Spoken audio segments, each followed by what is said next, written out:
नाश्ता करने के बाद सभी लोग घूमने निकल गए और पूरे गांव में घूमते रहे। गांव का हर शख्स उन्हें अजीब सी नजरों से घूर रहा था।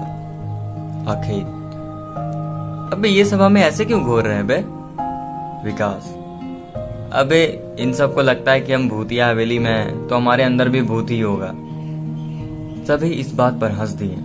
इसके बाद उन सब ने पूरा दिन मेरठ शहर घूमा और शाम को खाना पैक करवा के हवेली पर लौटे। सभी बुरी तरह थक चुके थे।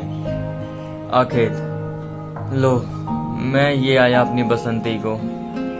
उसके हाथ में रम की बोतल थमा दी। विकास: ये हुई ना बात मेरे यारों वाली।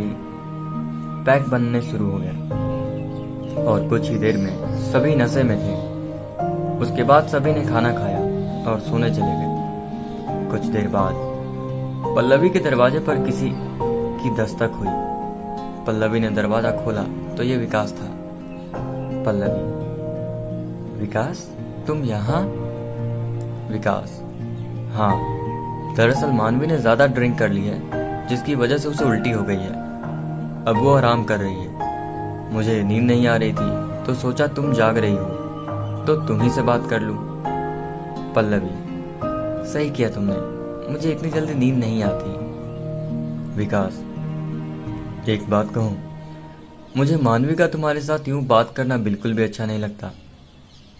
पल्लवी: अरे कोई बात नहीं, तुमने मेरे लिए इतना सोच लिया, इतना भी काफी है। विकास: काश वो भी तुम्हारी तरह समझदार होती। पल्लवी: जो समझदार है और तुम्हें बेपनाह चाहती है उससे तो तुम दूर भागते हो। विकास: ऐसा नहीं है यार, तुम बहुत अच्छी हो, मगर मैं मानवी से प्यार करता हूँ। पल्लवी: और मेरे प्यार का क्या? विकास: मैं मानवी की कदर करता हूँ, मगर मैं चाहकर भी मानवी को धोखा नहीं दे सकता। पल्लवी: मगर मैं उसे धोखा देने को नहीं कह रही, उसे कुछ भी पता नहीं चलेगा। नहीं यार, ये नहीं हो सकता, मानवी को पता चल जाएगा। पल्लवी विकास के नजदीक आ गई और उसे अपनी बाहों में लेकर किस करने लगी।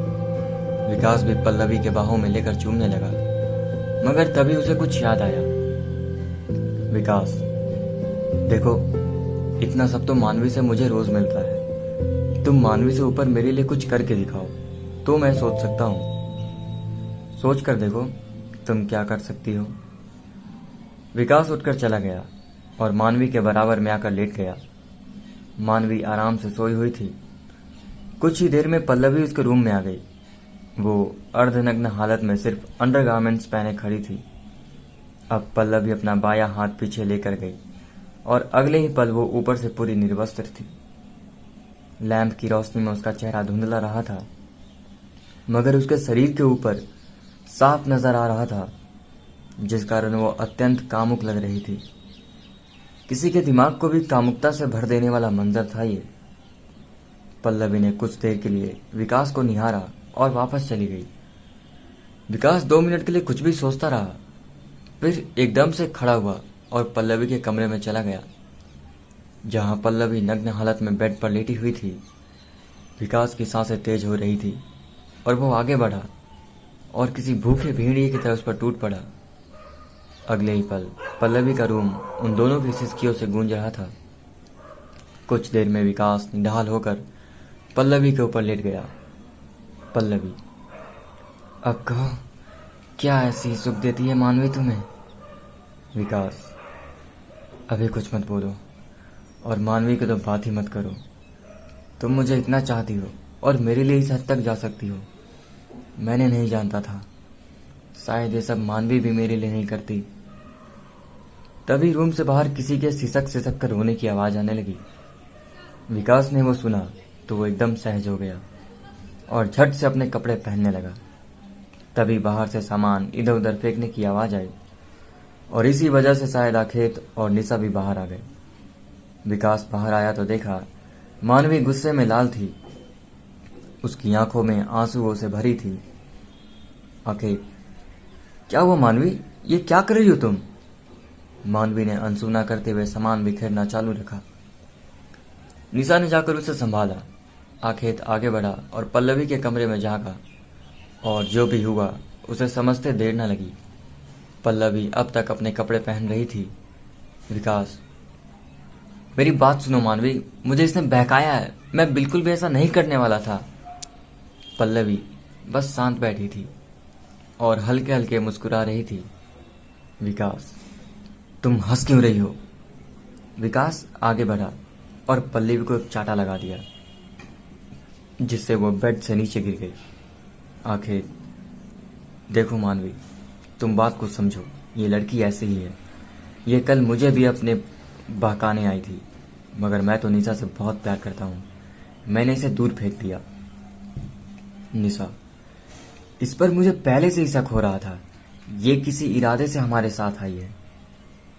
मानवी, मुझे पता है ये सब इस चुड़ैल का ही किया धरा है। मानवी आगे बढ़ी और एक जोरदार तमाचा पल्लवी को दे मारा। पल्लवी मुंह के बल नीचे गिर गई। निशा, कल सुबह ही हम सब यहां से निकल जाएंगे, इस कमीनी को कोई नहीं लेके जाएगा। पल्लवी, जो अब तक नीचे पड़ी थी, एक ही झटके में बैठ गई। उसने अपना एक घुटना ऊपर किया और उस पर अपना हाथ रख लिया और गर्दन नीची कर दी। उसके बाल उसके चेहरे पर पड़े थे। अगले ही पल पल्लवी जोर जोर से डरावनी हंसी हंसने लगी। आखेत, लगता है 2 ही थप्पड़ में दिमाग हिल गया इसका। विकास, अभी इसे ठीक करता हूँ। विकास आगे बढ़ा और पल्लवी के बाल पकड़ उसे उठाने लगा। जैसे ही उसने पल्लवी को उठाया, उसकी चीख निकल गई। पल्लवी की आंखें सफेद थी और उनके नीचे से और मुंह से खून आ रहा था। सिर पर किसी बड़ी चोट का निशान था। विकास खड़ा खड़ा ही सुन्न हो गया।